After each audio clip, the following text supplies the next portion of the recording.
when Sophia's fiancé shattered her world at a glittering gala, exposing her family's ruin, a dangerous stranger stepped from the shadows. The Mafia boss offered salvation with one condition: marriage. But protection came with a price neither expected: love. "You really thought I'd marry into poverty, Sophia?" Daniel's voice cut through the glittering charity gala like a blade, sharp enough that the orchestra seemed to falter. Sophia Romano stood frozen in her champagne-colored gown, the fabric suddenly feeling too tight, too exposed. Around them, 300 of the city's elite turned to stare, their conversations dying into a collective held breath. "Daniel, please," she whispered, her hand instinctively reaching for his arm. "Not here." He jerked away from her touch as though she'd burned him, and the movement sent her stumbling backward in her heels. Someone gasped. Sophia's best friend, Alina, started to move forward from across the room, but her husband caught her wrist. "Not here," Daniel laughed, the sound cruel and performative. He'd always had a gift for working a room, Sophia realized with nauseating clarity. She'd just never been on the receiving end of it. "Where else should I do this, darling? In private, where you could try to manipulate me with tears, where your father could beg me to reconsider." He turned to address the crowd, his voice carrying. "Ladies and gentlemen, I apologize for the scene, but I simply can't go through with marrying this woman."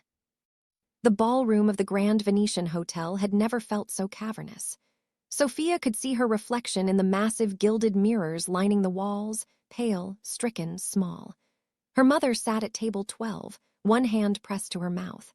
Her father had already risen, his face red with either shame or rage, possibly both. "You see," Daniel continued, warming to his subject, gesturing with his champagne glass, "I was under the impression that I was marrying into the Romano family. Old money, prestige, connections." He took a sip, his eyes cold. "Turns out I was just inheriting debt, mountains of it. The Romano Empire isn't an empire at all. It's a house of cards held together by loans from some very dangerous people." Sophia felt the blood drain from her face. "How did you?" "How did I find out? Does it matter?" Daniel's smile was poisonous.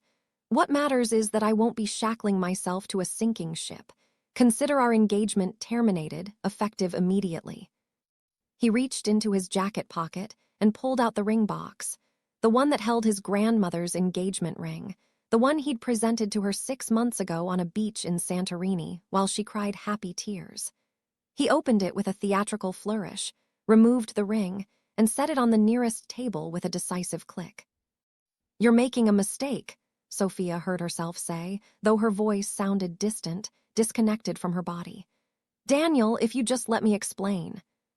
"Explain what? That your father gambled away the family fortune, that he borrowed from loan sharks to keep up appearances, that this entire gala," he gestured broadly at the decorated ballroom, the ice sculptures, the flowers, "was paid for with money you don't have."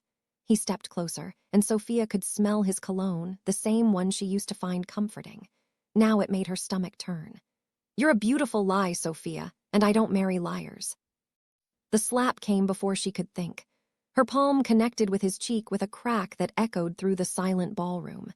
Daniel's head snapped to the side, and when he looked back at her, there was genuine shock in his eyes. "You sanctimonious bastard," Sophia breathed, her hand stinging, her whole body trembling. "You think you're so much better than me? Your entire fortune came from your father's insider trading scandal. Everyone knows it. The only reason you're not in prison is because he took the fall for you." Daniel's face darkened. "You buy." "That's enough." The voice came from behind Sophia, deep and commanding, with an accent that suggested old-world breeding and new-world danger. She spun around and found herself looking at a man she'd never seen before, though something about him tugged at the edges of her memory. He was tall, well over 6 feet, with dark hair swept back from a face that could have been carved from marble. His suit was impeccably tailored, black on black, with a blood-red pocket square that matched his tie. But it was his eyes that held her, dark and fathomless, watching her with an intensity that made her breath catch. "Who the hell are you?" Daniel demanded. The man didn't look at him. He kept his gaze fixed on Sophia, and slowly, impossibly, a small smile touched his lips. "Luca Santoro," he said simply, and Sophia watched her father go absolutely white. And I believe Ms. Romano and I have some business to discuss. Sophia's heart dropped into her stomach. Luca Santoro. Even she knew that name, though her father had tried to keep the details of his financial troubles from her. Santoro owned half the city, or at least that's what people whispered. Restaurants, construction companies, shipping yards, and God knew what else. Legitimate businesses that everyone suspected were fronts for something much darker. Her father owed him money, a lot of money. "This isn't business," Daniel said, some of his bravado returning. "This is a private matter between myself and—" "It became my business the moment you made it public." Luca finally turned to look at Daniel, and even from where she stood, Sophia could see Daniel pale. "You've humiliated a woman under my protection in front of 300 witnesses. That's poor form." "Your protection," Sophia found her voice, though it came out rougher than she intended. "I don't even know you." Luca turned back to her, and the smile returned, warmer this time. "Your father and I have been associates for some time, Ms. Romano, which makes you family in a sense." He moved closer, and Sophia caught the scent of sandalwood and something darker, something dangerous. "And I take care of family." "This is insane," Daniel sputtered. "Sophia, you can't seriously be considering." "I'm not considering anything," Sophia said, but her voice wavered. She looked at her father, who was now standing beside her mother, one hand on her shoulder. He looked 10 years older than he had that morning. He gave her the smallest nod, and Sophia felt something crack inside her chest.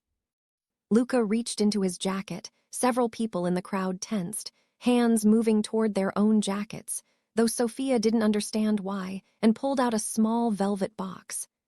"Ms. Romano," he said, his voice carrying through the deathly silent ballroom, "I have a proposition for you." "Don't," Elena hissed from somewhere to Sophia's left, finally having broken free from her husband. "Sophia, don't listen to him. We'll figure something else out." But Sophia was watching Luca open the box. Inside sat a ring unlike anything she'd ever seen. The center stone was a deep ruby, the color of wine or blood, surrounded by a halo of diamonds. But it was the band that drew her eye, intricate metalwork that formed what looked like thorned vines wrapping around the finger. It was beautiful and brutal at the same time. "This ring has been in my family for 4 generations, Luca said quietly, though his voice still carried. "My great-grandmother wore it, my grandmother, my mother." He took the ring from the box and held it between them. "I'm offering it to you now, along with my name, my protection, and the complete erasure of your father's debt." Sophia's breath caught. "What?" "Marry me," Luca said simply. "Not for love, I'm not a man who deals in fairy tales, but as a business arrangement. Your family needs financial security and protection from those who would take advantage of your situation. I need legitimacy, a respectable connection to old money society." His eyes held hers. "We can help each other." "This is ridiculous," Daniel said, but his voice had lost its edge. He was looking at Luca like one might look at a cobra. "Is it?" Luca finally glanced at him. "More ridiculous than publicly humiliating a woman at a charity gala to save your own reputation. At least I'm being honest about my intentions." Sophia's mind was racing. This was insane. She couldn't marry a stranger, a dangerous stranger, just to save her family. Could she? But what other options did she have? Daniel had made sure that everyone knew about her father's debts.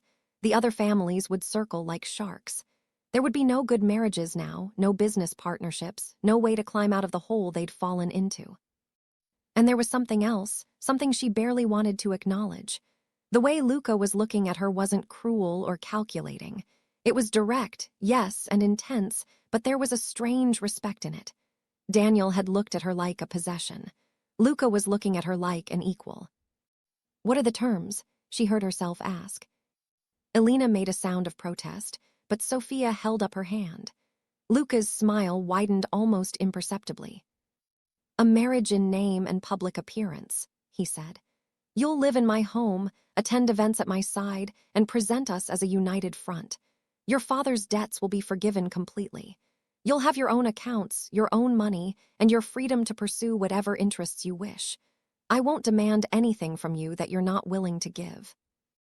"And you get what? A trophy wife?" Something flickered in his dark eyes. I get a partner who understands that survival sometimes requires sacrifice. I get a woman who, even in her worst moment, has more dignity and strength than anyone else in this room. He paused. I get you. The words hung between them, loaded with meanings Sophia couldn't quite parse. Behind her, she could hear Daniel starting to protest again, could hear the murmur of the crowd growing louder, could feel the weight of 300 pairs of eyes on her back. How long? She asked. We can discuss the details privately, but I'm thinking a minimum of 2 years, long enough to establish legitimacy. After that, if you want to leave, the debt remains forgiven and you'll receive a generous settlement. 2 years, 2 years of her life traded for her family's survival. Sophia thought of her mother's face, pale and frightened, her father's shame. The comfortable life they'd once had, now revealed as nothing but smoke and mirrors. She thought of Daniel's cruelty, the way he'd weaponized her family's struggles, the way he'd turned her pain into spectacle. She looked at Luca Santoro, this dangerous stranger who was offering her a lifeline she didn't deserve and hadn't asked for. Okay, she whispered. Okay, Luca repeated, leaning closer. Sophia straightened her spine, lifted her chin, and spoke louder. Yes, I'll marry you. The ballroom erupted. Daniel was shouting something, her mother had started crying, Alina was trying to push through the crowd toward her, but Luca was already moving. He took her left hand in his palm was warm, his grip firm but gentle, and slid the ruby ring onto her finger. It fit perfectly, as though it had been made for her. Sophia Romano, he said, his voice pitched for her ears alone even though everyone was watching. You've just made the smartest decision of your life. Then he turned to face the crowd, keeping her hand clasped in his. Ladies and gentlemen, he announced, his voice cutting through the chaos like a knife, Ms. Romano has accepted my proposal. We'll be married within the month. I trust that's sufficient notice for all of you to adjust your social calendars accordingly. He looked directly at Daniel, who stood frozen, his face a mask of shock and rage. As for you, I suggest you leave. Now, before I decide that your public behavior tonight deserves a more private response. Something in his tone made Daniel go even paler. He opened his mouth, closed it, then turned and pushed his way through the crowd toward the exit. Sophia watched him go and felt absolutely nothing. No grief, no regret, just a strange, hollow relief. Luca turned back to her, releasing her hand but offering his arm instead. Shall we? He asked, as calmly as if he'd just asked her to dance. Sophia looked at the ring on her finger, heavy and foreign and somehow right. She looked at this man who just claimed her in front of everyone she knew, and she placed her hand on his arm. Let's go, she said. He led her out of the ballroom, through the stunned crowd that parted before them like water.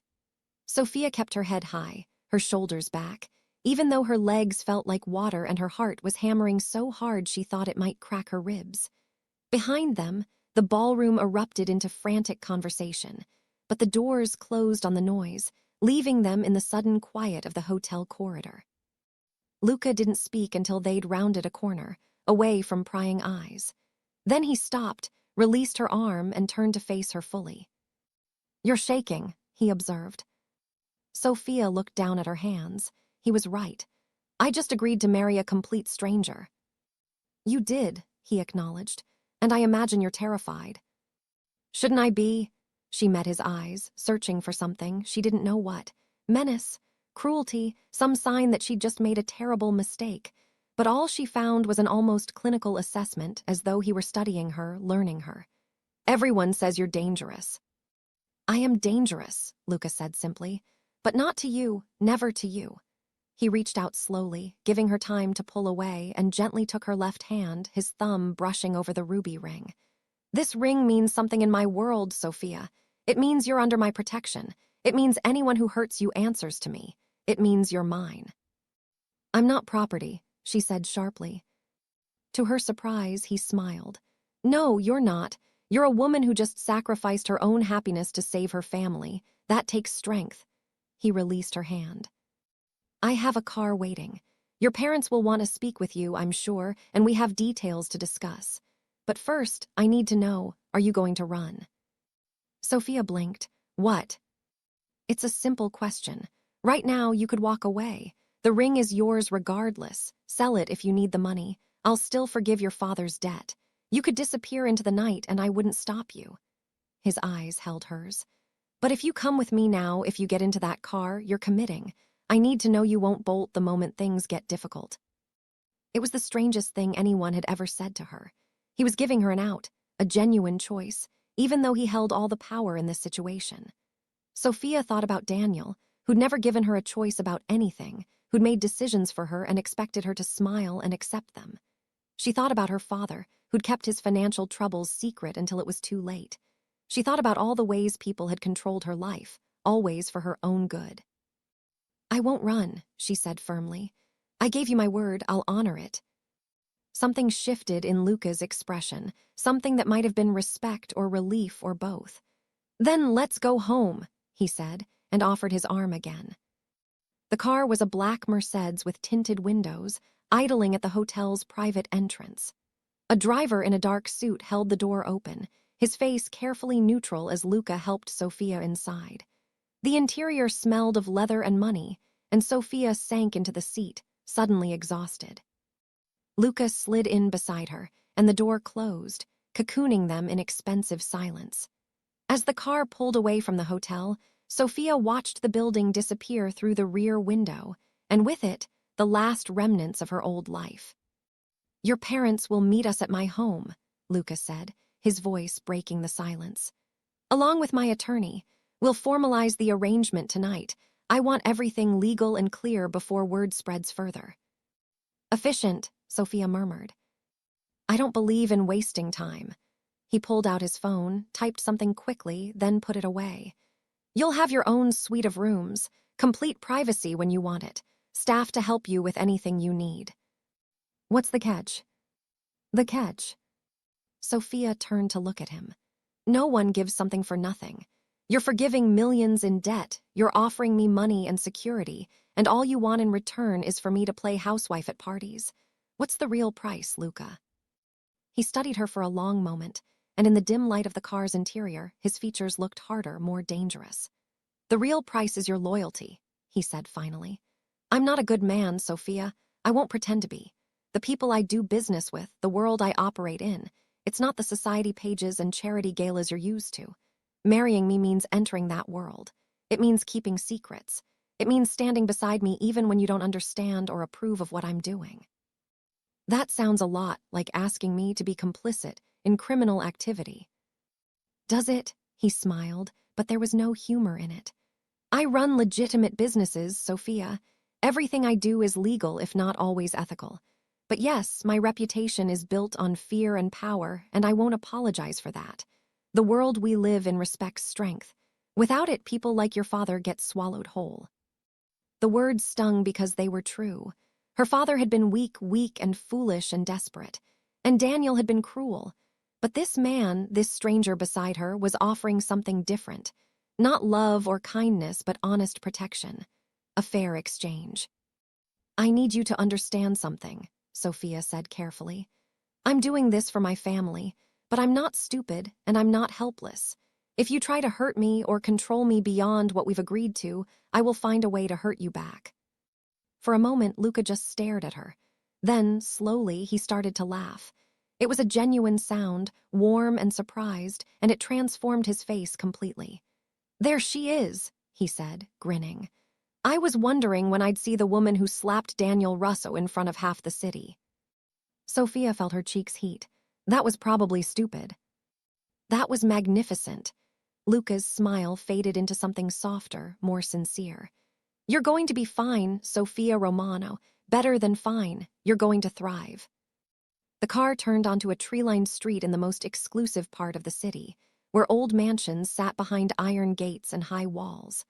They pulled up to one such gate, and it swung open automatically, revealing a long driveway that curved through manicured gardens.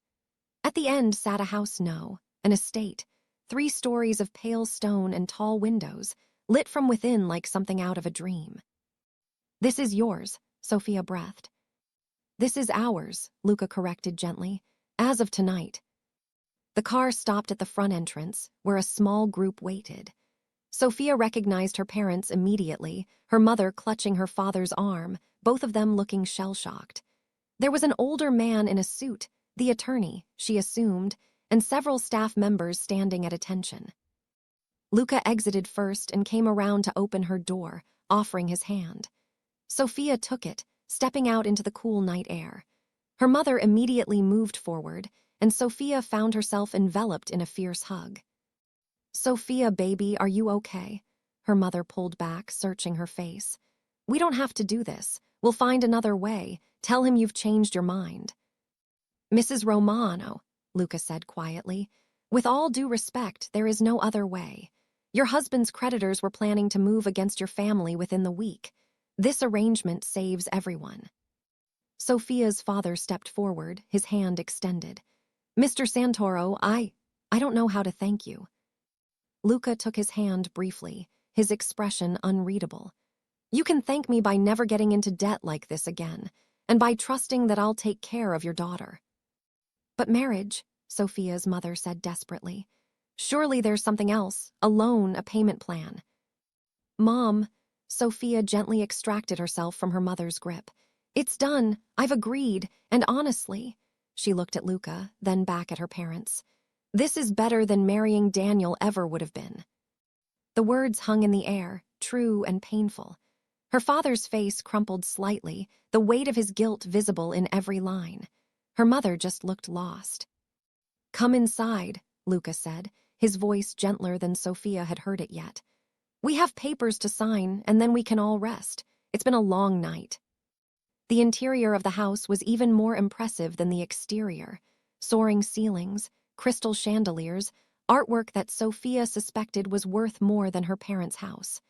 But Luca led them past all of it to a study lined with books, dominated by a massive desk. The attorney was already there, spreading papers across the dark wood surface. For the next hour, Sophia read and signed document after document.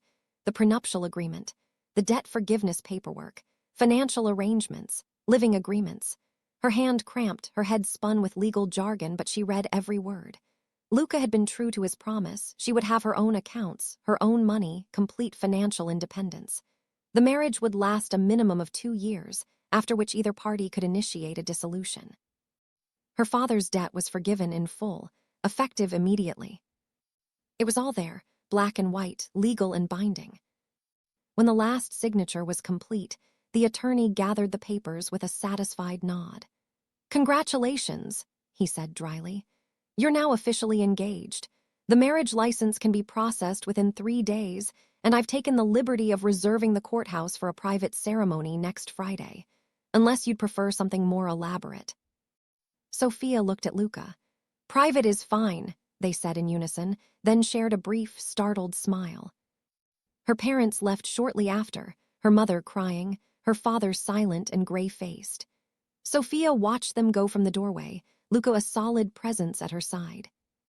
"They'll be okay," he said quietly. "I've arranged for their mortgage to be paid off, and I'm setting up a trust for their living expenses. Your father won't have to work, and your mother can stop worrying." Sophia turned to him.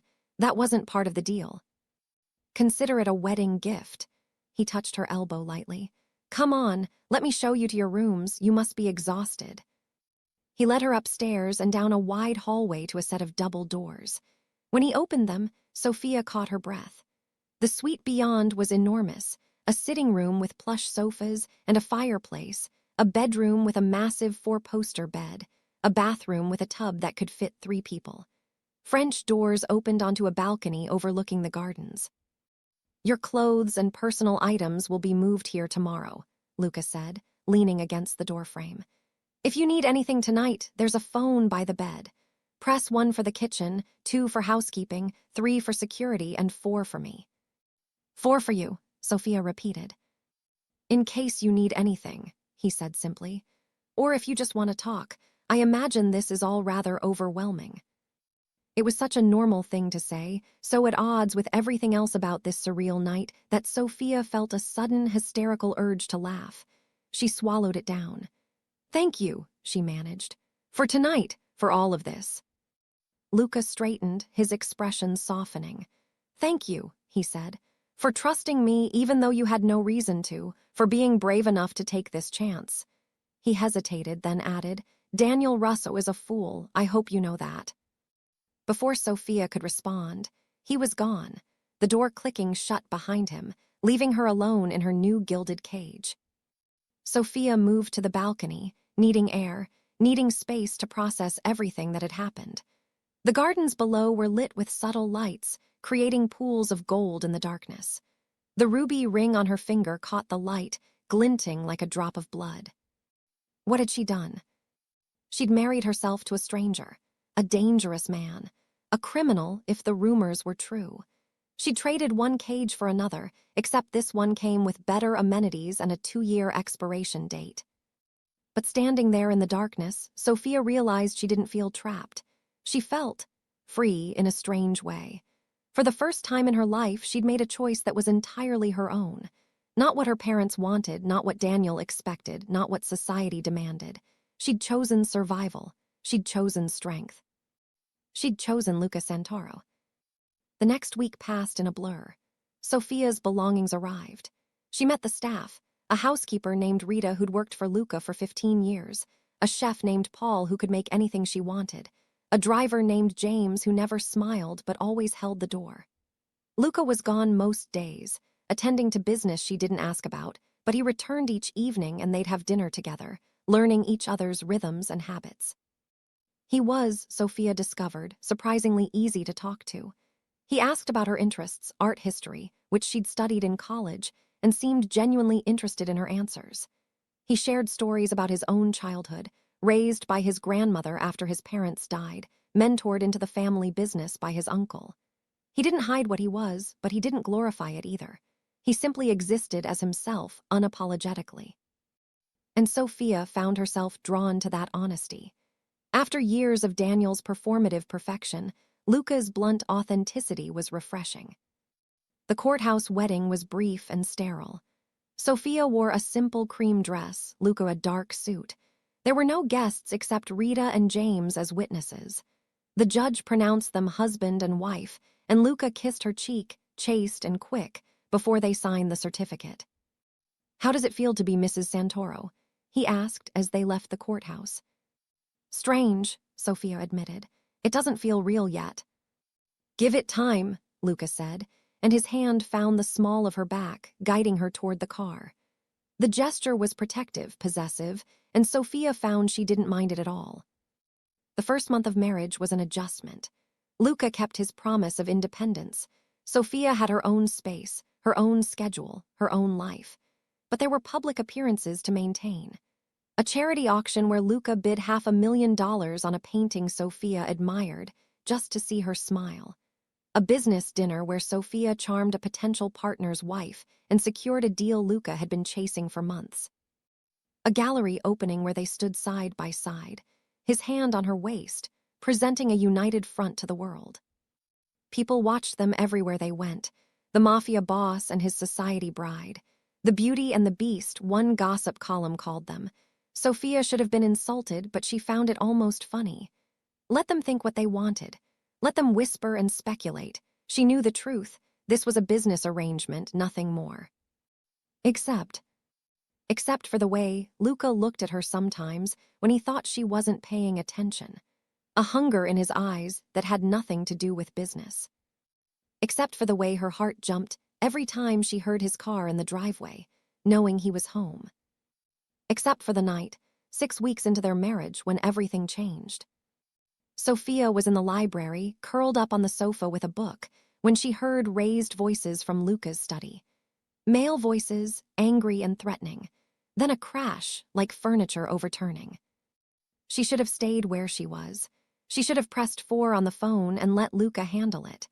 But something in those voices made her blood run cold, and before she could think better of it. She was moving. The study door was ajar. Through the gap, Sophia could see Luca backed against his desk, his suit jacket torn, blood trickling from his lip. 3 men surrounded him, 2 with guns drawn. "You think you can just refuse us," one of them was saying. "You think your fancy wife makes you legitimate. You're still just a street thug, Santoro, and you're going to do what we say or... Sophia pushed the door open. All 4 men turned to stare at her. Luca's eyes went wide with something that might have been fear or fury. "Sophia, get out," he said, his voice deadly calm. "Now." But Sophia's eyes were fixed on the man doing the talking, and recognition slammed into her like a physical force. She knew him. Not personally, but she'd seen his photo in her father's study years ago, before her father had made him get rid of everything. "Vincent Romano," she said clearly. "My Uncle Vincent." The man's face went slack with shock. "Sophia, little Sophia," he actually lowered his gun. "Christo, what are you doing here?" "I live here," she said, moving fully into the room. Her heart was hammering, but her voice stayed steady. "I'm Luca's wife. What are you doing threatening my husband?" The other 2 men exchanged glances. Vincent looked between Sophia and Luca, his expression twisting with confusion and something darker. "Your husband? When the hell did you?" Understanding dawned, and his face darkened. "The debt. You married her for the debt. You bastard, you manipulated my brother's family." "No one manipulated anyone," Sophia cut in. "Daniel humiliated me. Luca offered me a way out. I took it, willingly." "You don't know what you've gotten yourself into," Vincent said, but his conviction was wavering. "This man is dangerous, Sophia. He's not like us. He's my husband," Sophia repeated firmly. "And you're pointing a gun at him in our home. I think you need to leave, Uncle Vincent, before this gets any worse." For a long moment, no one moved. Then Vincent slowly holstered his gun and signaled to his men to do the same. "This isn't over, Santoro," he said, but the threat had lost its edge. "We'll talk. Without guns next time." "I look forward to it," Luca said coldly. Vincent gave Sophia one last, searching look. "Your mother would be ashamed," he said quietly, then left, his men following. The moment the door closed behind them, Sophia's knees buckled. Luca caught her before she hit the floor, his arms wrapping around her, solid and safe. "That was the stupidest, bravest thing I've ever seen," he said roughly. "You could have been killed." "So could you," Sophia managed, her face pressed against his chest. She could feel his heart racing, matching her own. "I heard the guns, I thought." "I know," his arms tightened. "Sophia, I need you to understand something. This is my world. Guns and threats and violence. This is what you've married into. If you want to leave, I'll arrange it, tonight. Right now, I'll keep you safe and..." Sophia pulled back to look at him. His lip was still bleeding, and without thinking, she reached up to touch it gently. "I'm not leaving," she said. "You should." "But I'm not." She met his eyes, seeing the fear there, the genuine concern for her safety. "I made a choice, Luca. I chose this. I chose you." Something broke in his expression. "Sophia." She kissed him. It was nothing like the chaste peck at the courthouse. This was desperate and real, her hands fisting in his torn jacket, his arms crushing her against him.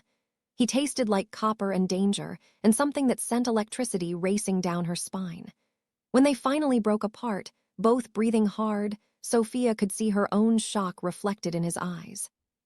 "That wasn't part of the arrangement," Luca said hoarsely. "I know. If we do this, if we make this real, there's no going back. I won't be able to let you go in 2 years. I won't be able to let you go ever." Sophia touched his face, feeling the roughness of stubble, the warmth of skin, the reality of him. "Then don't," she whispered. "Don't let me go." Luca kissed her again, softer this time but no less intense. "You're mine," he said against her lips. "Not because of debt or arrangements or business. Mine because you choose to be. Say it." "I'm yours," Sophia breathed, and knew it was true. Somehow, impossibly, in the space of 6 weeks, this dangerous stranger had become her home. "And you're mine." "Always," Luca promised, and kissed her again. "From the moment I put my ring on your finger, I was yours. I just didn't know if you'd ever feel the same." Later, much later, they lay tangled together in Luca's bed. Their bed now, Sophia thought with dizzy happiness.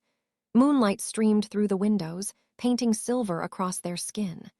Luca's fingers traced lazy patterns on her shoulder, and Sophia had never felt so safe, so complete. "What happens now?" she asked quietly. "Now," Luca pressed a kiss to her temple. "Now we have the marriage we should have had from the beginning. Real, honest, built on choice. Daniel's going to lose his mind when he finds out we're actually together." Luca's laugh rumbled through his chest. "Let him. He had his chance with you and threw it away. His loss is very much my gain." He shifted to look at her, his expression serious. "I meant what I said, Sophia. I won't let you go. Whatever comes, whatever dangers my world brings, we face them together. You're not alone anymore." "Neither are you," Sophia said, and knew it was true. They'd both been alone, her in her gilded society cage, him in his empire of fear and power. But together they were something new, something stronger. "I love you," Luca said suddenly, fiercely. "I know it's too soon, and I know it's not what you signed up for, but I do. I love your strength, your courage, the way you walked into my study tonight like an avenging angel. I love the way you laugh at my terrible jokes and the way you blush when I compliment you and the way you slapped Daniel Russo in front of everyone. I love you, Sophia Santoro." Sophia felt tears prick her eyes, but they were happy tears, joy tears. "I love you too," she whispered. "I think I started falling the moment you put this ring on my finger. You saw me, Luca. When everyone else saw either a trophy or a burden, you saw me." He kissed her again, slow and sweet, and Sophia felt something settle into place in her chest. This was right. Against all odds, against all logic, this marriage that had started as a business transaction had become real love. "Mrs. Santoro," Luca murmured against her lips. "Yes. Thank you for choosing me." Sophia smiled. "Thank you for putting your ring on my finger in front of everyone." Outside, the city glittered in the darkness, dangerous and beautiful in theirs. Inside, wrapped in each other's arms, Sophia and Luca Santoro began their real life together, not as business partners, but as husband and wife, bound by choice and strengthened by love. And if people still whispered about the Mafia boss and his society bride, let them. Sophia had found something more precious than reputation or status or old money prestige. She'd found someone who would stand beside her, protect her, and love her exactly as she was. She'd found her home. The morning after changed everything. Sophia woke to find Luca already dressed, standing by the window with his phone pressed to his ear, his voice low and tense. She sat up, pulling the sheet around herself, and watched him pace. Even from across the room, she could see the rigid set of his shoulders, the way his free hand kept clenching into a fist. "I don't care what it costs," he was saying. "Find out who sent Vincent to my house. Find out who gave him the idea that threatening me would work." A pause. "No, no one touches him, he's Sophia's uncle, but I want to know who's pulling his strings." Another pause, longer this time. "Good, report back in 2 hours." He ended the call and turned to find Sophia watching him. His expression softened immediately. "I didn't mean to wake you." "You didn't. Who's pulling Vincent's strings?" Luca crossed to the bed and sat on the edge, reaching out to tuck a strand of hair behind her ear. The gesture was so tender, so at odds with the conversation she'd just overheard, that Sophia's heart clenched. "That's what I'm trying to find out. Your uncle doesn't make moves like that on his own. He's muscle, not brains. Someone sent him here, probably knowing about our connection through your father." "To do what? Kill you?" "To pressure me into a deal I've been refusing." Luca's jaw tightened. "There are some people in this city who think my marriage to you makes me weak, that I've gone soft, trying to play at being legitimate. They wanted to test that theory." Sophia felt anger flash hot in her chest. "So last night was because of me, because you married me." "Last night was because I refused to traffic drugs through my shipping yards," Luca corrected firmly. "The marriage gave them an excuse, but the real issue is that I won't compromise my principles, not even for profit." He cupped her face gently. "And I would make the same choice 1,000 times over, Sophia. Marrying you is the best decision I've ever made. Don't doubt that." She leaned into his touch, then pulled back to look at him seriously. "I want to help." "Absolutely not." "Luca." "No," he stood, his expression hardening. "This is exactly why I was hesitant about last night becoming real. I can protect you when we're playing roles, but if you're actually involved, if you're truly my wife in every sense." He stopped, running a hand through his hair. "You become a target, Sophia, a weakness they can exploit." "I'm already a target," Sophia pointed out, standing as well, wrapping the sheet around herself like armor. "I proved that last night when I walked into your study. I'm not some delicate flower who needs to be locked in a tower. I'm your wife, Luca, your partner. You said we'd face things together." I said that before I fully understood what it would mean. The words stung, but Sophia pushed past the hurt. "So what, you're going to shut me out, make decisions without me, treat me like a possession instead of a person?" She moved closer to him, her eyes blazing. "Because that sounds an awful lot like Daniel, and I didn't leave one cage just to enter another." Luca stared at her for a long moment, conflict written across his face. Then he exhaled roughly. "You're right, I'm sorry. This is new territory for me, caring about someone this much. It makes me want to wrap you in bubble wrap and lock you somewhere safe." "I don't need safe," Sophia said, softening slightly. "I need honest, I need partnership. Can you give me that?" He pulled her close, pressing his forehead to hers. "I can try, but Sophia, you have to understand. If something happened to you because of my world, because of choices I made, I wouldn't survive it. You're not just my wife, you're everything." The raw vulnerability in his voice made Sophia's throat tight. "Then teach me," she said. "Teach me how to navigate your world. Let me stand beside you instead of behind you. I'm stronger than you think, Luca. Let me prove it."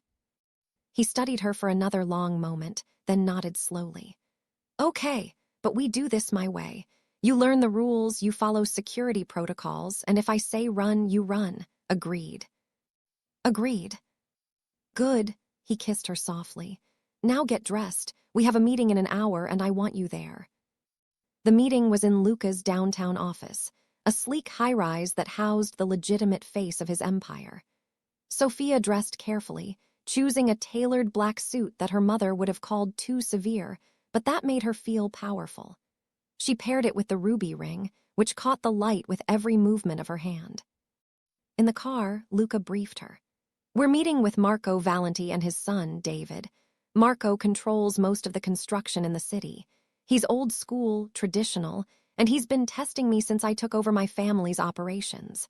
The fact that I married outside the usual circles, married you, has him curious." "What does he want?" "A partnership on a waterfront development project. It's legitimate, profitable, and would solidify our business relationship for years to come." Luca's expression darkened. "But Marco's nephew is connected to the people who want me to move drugs. I need to feel him out, figure out where his loyalties lie." "And you want me there because?"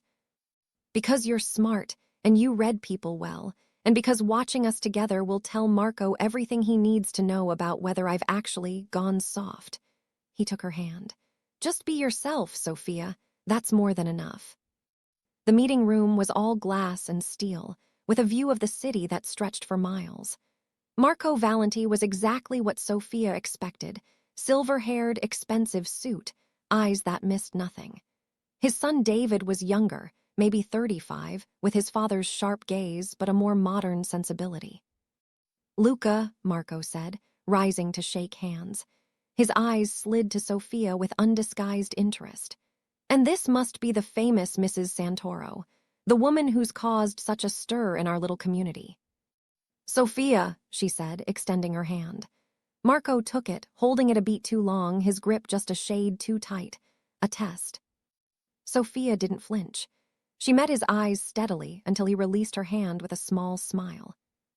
"Please sit," Marco said. "I was just telling David how curious I was to meet the woman who managed to tame our friend here." "I didn't tame anyone," Sophia said smoothly, settling into the chair beside Luca. "We're partners, there's a difference." Marco's eyebrows rose. "Partners, interesting word choice." He leaned back in his chair. "Your family has old ties to this city, don't they, Mrs. Santoro? The Romanos used to be quite influential." "Before my father made some poor choices, yes," Sophia said, refusing to be baited. "But that's in the past. I'm more interested in the future." "As are we all." Marco pulled out a folder and slid it across the table. The waterfront project, 20 million in investment, projected returns of 60 million over 5 years. Your husband and I would be equal partners. It's a good deal, Luca. Very good. Luca opened the folder, his expression neutral as he reviewed the documents.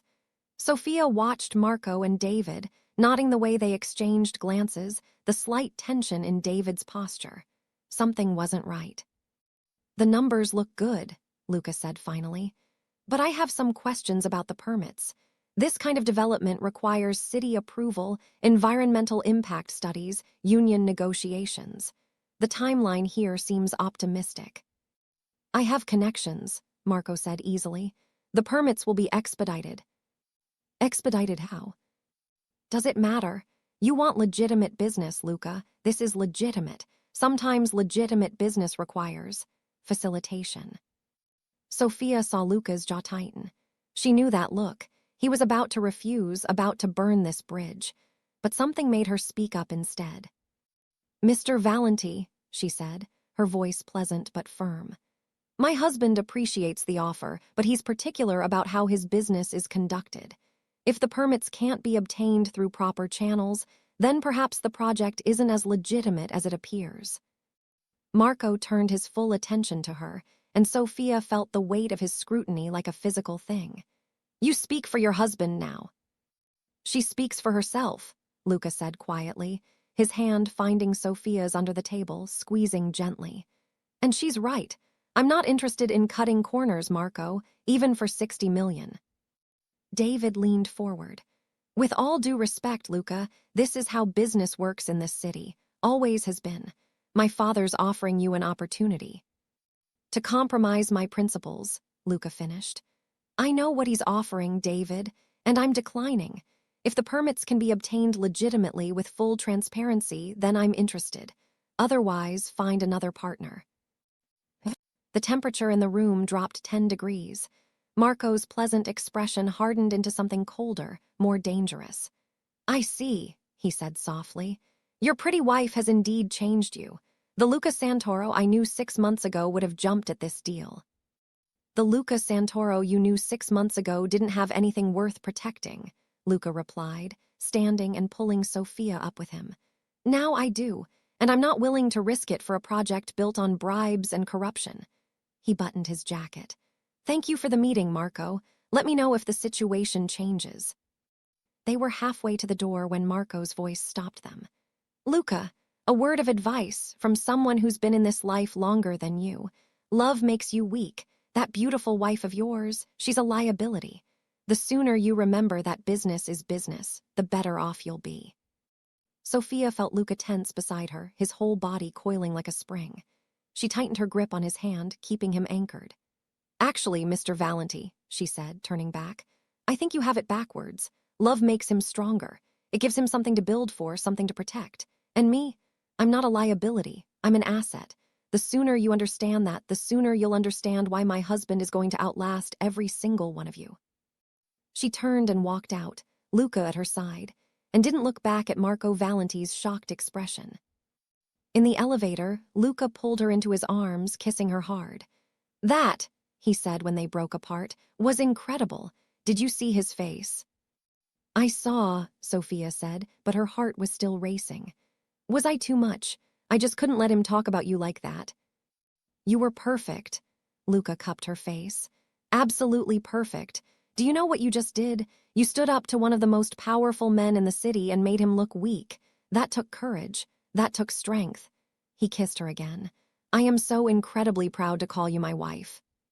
Sophia felt warmth flood through her. So we really just turned down $60 million. We did, and I don't regret it for a second. The elevator doors opened to the parking garage. Come on, I want to take you somewhere. Where? Luca smiled, mysterious. You'll see. They drove for 20 minutes, leaving the gleaming downtown behind for an older, grittier part of the city. Luca pulled up in front of a rundown building, 4 stories of faded brick and broken windows. Sophia looked at it dubiously. This is your somewhere. This, Luca said, coming around to open her door, is my first property. I bought it when I was 23 with money I'd saved from working in my uncle's restaurant. Everyone told me it was a waste, that this neighborhood was dead, that I'd never make anything of it. He took her hand, leading her inside. The interior was surprisingly clean, clearly maintained even if it was empty. Their footsteps echoed on the concrete floors as Luca led her through room after room, telling her his vision. How this floor would be retail space, how the upper floors would be apartments, affordable housing for families who couldn't find anything in the increasingly expensive city. "I've been holding on to this building for 12 years, he said as they climbed the stairs to the roof. Waiting for the right time to develop it, the right way to develop it. He pushed open the roof door, and Sophia stepped out into sunlight and sweeping views of the city skyline. "Luca, this is incredible. I want you to help me with it," he said, coming to stand beside her. "The design, the planning, the whole project. I know you studied art history, but you have an eye for beauty and function. And more than that, you understand what it means to build something that matters, something that helps people instead of exploiting them." Sophia turned to him, tears pricking her eyes. "You're serious?" "Completely. We'll do it right, proper permits, fair wages, no cutting corners. It'll take longer and cost more, but it'll be something we can both be proud of." He pulled her close. "I meant what I said in that meeting, Sophia. You're not a liability, you're my partner, in everything. And this is where we start building our future together, not on bribes and corruption, but on something real." Sophia kissed him, tasting salt from her own tears, feeling the solid warmth of him against her. "Yes," she whispered. "Yes, I'll help you. We'll build something amazing." They stood on that rooftop for a long time, wrapped in each other's arms, planning and dreaming. Below them, the city sprawled in all its messy, complicated glory, dangerous and beautiful and full of possibility, just like their life together. That evening, back at the house, Sophia found Rita in the kitchen preparing dinner.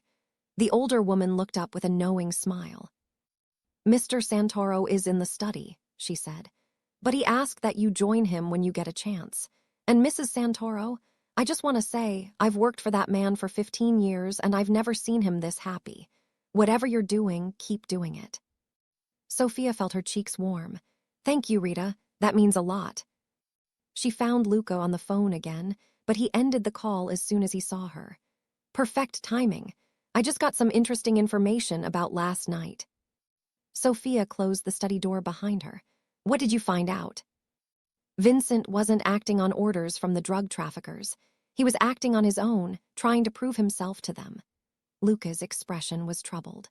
"Apparently, he's been shut out of the family business. Your father never forgave him for some falling out they had years ago. Vincent thought if he could pressure me into the drug deal, it would prove his worth to the bigger players." "So he used me," Sophia said slowly. "Knowing I was his niece, knowing it would complicate things." "Yes, and now he's disappeared. My sources can't locate him anywhere."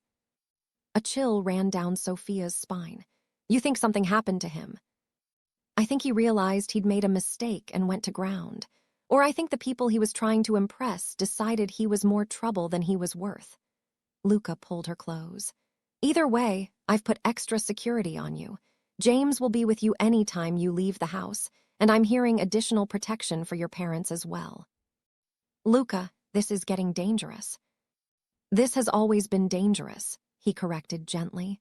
"We're just seeing it more clearly now, but Sophia, I promise you I will keep you safe, whatever it takes." A knock on the study door interrupted them. Rita poked her head in, her expression anxious. "Mr. Santoro, there's someone here to see you. She says it's urgent." "Who?" "A woman named Jennifer Martinez. She says she's with the FBI." Sophia felt Luca go rigid beside her. "Show her in," he said, his voice carefully neutral. The woman who entered was in her mid-30s, professional in a navy suit. With sharp eyes that took in everything, she extended her hand to Luca, then to Sophia. "Agent Martinez," she said, "thank you for seeing me without an appointment. I promise this won't take long." "What can I do for the FBI?" Luca asked, his tone pleasant but wary. Agent Martinez pulled out a folder. "We've been investigating a drug trafficking operation that's been trying to establish itself in this city. We have reason to believe they've been approaching various business owners, including yourself, about using their properties as distribution points. And we'd like your cooperation.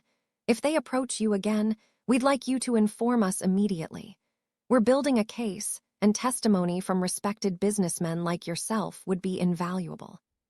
Sophia watched Luca carefully. His expression gave nothing away, but she could feel the tension radiating from him. Why would they approach me? Let's not play games, Mr. Santoro. We both know about your family history. These people assume that background makes you sympathetic to their cause. We're hoping it actually makes you willing to help us shut them down. I see. Luca sat down behind his desk, gesturing for Agent Martinez to take a seat as well. Sophia remained standing, positioned slightly behind Luca's chair, a show of unity. And if I cooperate, what do I get in return? The knowledge that you're helping keep drugs out of your city. Isn't that enough? For some people, maybe. But I'm a businessman, Agent Martinez. I don't make deals without understanding all the terms. The agent studied him for a long moment, then glanced at Sophia. Perhaps we should speak privately. My wife stays, Luca said firmly. Anything you have to say to me, you can say in front of her. Agent Martinez nodded slowly. All right. The truth is, Mr. Santoro, we've been watching you for a while. Your business operations, your associates, your activities. We haven't found anything prosecutable yet. But cooperating with this investigation would go a long way toward establishing that you're on the right side of the law. I am on the right side of the law, Luca said quietly. I run legitimate businesses. I pay my taxes. I employ hundreds of people. The fact that my uncle was involved in organized crime doesn't make me guilty of anything. Except living in his house, using his money to start your empire, maintaining relationships with known criminals. Sophia felt anger flash through her. My husband has already refused to participate in their drug operation. What more do you want from him? Agent Martinez turned her sharp gaze on Sophia. I want him to wear a wire, to record any future conversations with these people, to testify if it goes to trial. The room went silent. Sophia could feel Luca thinking, weighing options, calculating risks. Finally, he spoke. I'll consider it, but I need guarantees. Protection for my wife and her family, immunity from any prosecution related to my past associations, and a timeline. I'm not doing this indefinitely. That's all negotiable, but I need an answer soon, Mr. Santoro. These people don't wait. Agent Martinez stood, placing a business card on Luca's desk. Call me within 48 hours. And Mr. Santoro, I meant what I said about your wife and her family. If you're serious about going legitimate, about building a different kind of life, this is how you do it, by choosing the right side. After she left, Sophia moved around the desk to sit on its edge, facing Luca. You're actually considering this. I am. He reached up to take her hand. Because she's right. If I want to truly leave my uncle's world behind, if I want to build something clean with you, this might be the only way. It's also incredibly dangerous. If those people find out you're working with the FBI. I know. His thumb traced circles on her palm. But what's the alternative? Spend the rest of my life looking over my shoulder, wondering when the past will catch up to us. At some point, I have to choose, Sophia, really choose. And I choose you. I choose the life we're building together, even if it's risky. Sophia slid off the desk and into his lap, wrapping her arms around his neck. Then we do it together. If you wear a wire, I'm with you. If you testify, I'm in that courtroom. Whatever happens, we face it as a team. Luca held her tight, his face buried in her hair. I don't deserve you. Yes, you do, Sophia whispered. You deserve happiness, Luca. You deserve a life that's yours, not your uncle's legacy, and I'm going to make sure you get it. They sat like that for a long time, holding each other in the quiet of the study, the weight of their choices settling around them. Outside, night was falling, the city lights beginning to glow in the darkness. Tomorrow, Luca would call Agent Martinez. Tomorrow, they would start down a dangerous new path. But tonight, they had each other, and that was enough. More than enough. I love you, Luca murmured. Whatever happens, remember that. I love you more than I've ever loved anything in my life. I love you too, Sophia said, kissing him softly. And we're going to get through this, all of it, because we're stronger together than they are apart. And wrapped in each other's arms, with the ruby ring glinting between them like a promise, Sofia and Luca Santoro prepared to fight for the future they'd chosen. A future built not on fear and violence, but on love, partnership, and the courage to do what was right, no matter the cost. Thank you for watching Sofia and Luca's journey from a humiliating betrayal to unexpected love. Would you choose security with a dangerous stranger over love with someone safe? Drop your answer below and tell us where you're watching from. Don't forget to subscribe for more passionate mafia romance stories that'll leave your heart racing.